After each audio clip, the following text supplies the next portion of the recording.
Hi, this is Muggs McConnell, and this is Snippets of Yoga Philosophy. So at the time I'm recording this, we are in Easter week, or in Mexico we call it Semana Santa, and we're leading up to the week of Easter. And so at this time, I wanted to honor Jesus. So I have a wonderful respect and appreciation for Jesus. The Natha Yogis considered Jesus to be a Natha Yogi, and that he spent time with them in his lost years. And I write about this in the book, Letters from the Yoga Masters, starting in the section of stories. So that's on page 227, and it's the first story in the book. And there is a very old manuscript, and it's called the Natha Namavali, and it's rather available if you if you Google or whatever.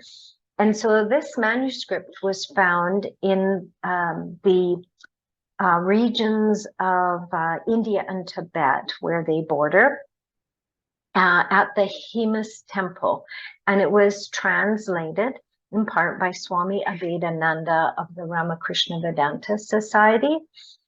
He translated part of it, but there were various people. It was originally written in the language of Pali.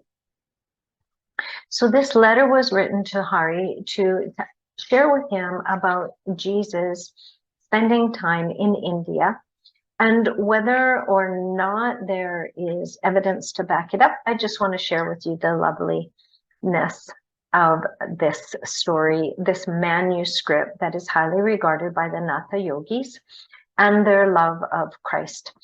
And one of the best things that I ever learned in my time early on in the yoga path is Swami Shivananda's teachings that there are many paths to the divine, the creator, the source, God, whatever name you apply to that power greater than you. And I feel it opened me up more so that I didn't feel like some people in the world were left out because they didn't follow the path of Christianity, but they were very devoted to our source, the divine, our creator. And that just helped me feel so much better about my path of yoga. So Jesus was considered by the Natha Yogis to have spent time with them.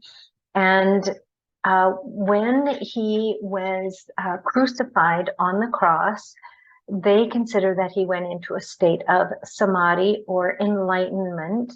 And then 3 days later, when he rose from the dead, he came out of the state of samadhi.